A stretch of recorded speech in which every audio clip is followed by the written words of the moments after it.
All right, this Najee, Black Art in America, Karen here with George Knox. What's up, brother? How you doing, Najee? Everything is good. That's good, man. We happy to have you as a member on the site. Right. How's 2011 been treating you? 2011's been pretty good so far. It's just, it's 2 months in, and the sky's the limit for this year. Talk to us a little bit about your bronze work. This is part of the Warrior series. Okay. We started off, and this is Messiah Warrior. It's won countless awards over the years, and this one took me about 6 or 7 months to do, but it was because I didn't want to let it go. Okay. One of the newer pieces. Come on, let's walk back here. And it's still in progress. It's Namburu Warrior, and it's an African warrior in the same vein as Messiah, living in close proximity to them. This one's in wax and will be available shortly, probably within another 2 or 3 months after casting. And what we do on all the pieces, on these large pieces, they're a very limited number, usually 15 or less in the edition. Now this one right here is the newest finish, and this is called Waiting Diva, number 3, and she is absolutely fresh. You've been out in this game a long time, man. How many years you been doing this? Actually, about 35. Yeah? Yeah, about 35. Okay. How has the industry changed in your opinion? Quite a lot. Initially, I guess the first few years I had a choice to either go the gallery route or direct sales, directly to the public. I chose direct sales directly to the public. In fact, when my first shows started, Bob Carter and I think Frank Frazier were at that same show out on Long Island Roosevelt Field Mall. But after that first show, and talking to so many artists, I got a good handle and good feedback on what you have to do this business. And there were choices. There are different ways of doing it. You can go the formal way, being represented by someone, going to museum, gallery route, and let them do it for you. Or you can go directly to your public and sell the work yourself. And you go from one venue to another venue, as long as they are good venues to get you a good client base over the years. So that's the way I went, because I wanted feedback from customers, I wanted feedback from the media, and it has always been positive for me. Now, a lot of people had a misconception that you had to be extremely wealthy in order to collect art. I mean, what's your opinion on that? You don't have to be extremely wealthy. You have to be a little crafty. If you're going to be a good collector, ascertain what you like. You get a small piece.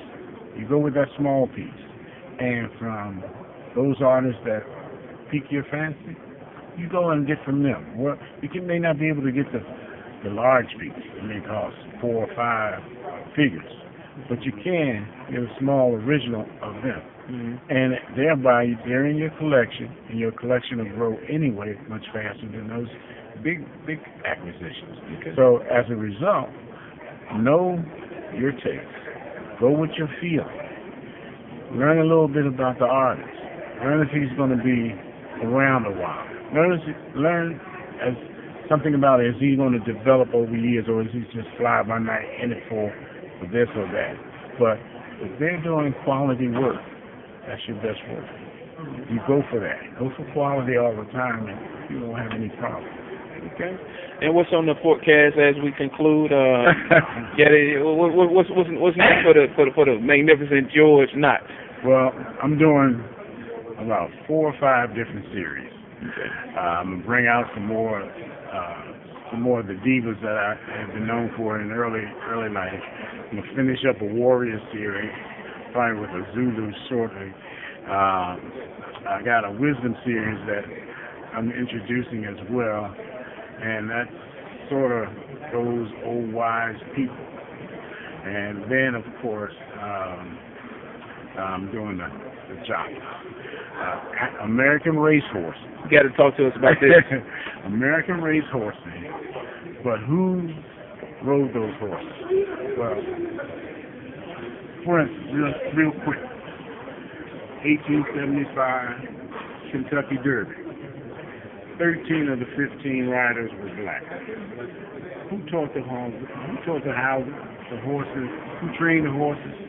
Free labor, slaves that were on the field. Everybody. When your plantation, the best groomers, the best trainers, the best riders, oftentimes these are your best slaves who can handle the horses best. So if you're going to bet your money, they will be the ones on top of that horse. Now, when the Derby came up, it's about winning, it's about bragging rights and stuff like that. When those major stakes races between 1875 and 1902, well, the money got lost. 60% of the major stake races were won by black jockeys at that time. And then around the turn of the century, 1900, 1901, and 2, was the last person to win was Jimmy Wingfield in 1901 and 2. What happened is that they were making extraordinary amounts of money compared to what most average people are doing in that day. And you couldn't beat them, so Jim Crow came and ostracized. So a lot of the jockeys of color had to go to Canada, South America, Europe, etc. Okay. The jockey series has got to be told. It's a story that's untold. On my website, I have it as the untold story. And what we do, and just like this jockey piece right here. Okay. Willie Sims. Now, Willie Sims was one very successful jockey who brought to the sport the high stirrups. Because prior to him, they would have the stirrups going long, and that put a lot of weight directly on the horse. But the high stirrups took them off of that, and they could bounce easy, and of course, speeds got better. Okay? Alonzo Clayton, another jockey, was 15 years old when he won the Kentucky Derby. Wow. And each piece will have some historical, educational value to it because no one has done it in bronze. And if we don't tell the stories, exactly, you don't start the ball rolling, it won't be told. There have been several artists at different times, and a few of them are going to be with me in following this on the museum quest. They go from city to city, country to country, telling the stories of the black jockeys. The untold stories. Because at the time, they were the superstars of the world sport. Okay. That's a great history lesson. The first 15 years. Well, the first 15 years, I primarily did pen and ink art. My first love, of course, were animals, and still is animals. And I could draw most mammals from memory. And if I wanted to become a little bit more specific, I may look at some live animals to get the particulars. But I've had first 15 years were in the business. It was black and white, very little color. I would interject with the animals. I started doing a little bit of music. And then I started doing a little bit few of the people later on in life. Because everyone around about 1970, early 80s, everybody had jumped on the kick of black art. They started appreciating themselves. And when I first started, people would walk by my booth. No matter how wide, it was 2 booths wide or what, they would walk by me as if I was invisible. People of color. And because I had wildlife and some fantasy, but they would not acknowledge that I was sitting there. Only until Bill Cosby came out did we start appreciating ourselves, and that's when our people start saying hello to me while I'm sitting in front of my work. Prior to that, they would look all around. It was atrocious as to why we didn't like ourselves. But things have changed. We've come a long way. Still got a long way to go, but things do change. Yeah. Can they get a hold to you, and where can they find more examples of your work? A lot of them, you can go to my website, georgenock.com, GeorgeNock.com.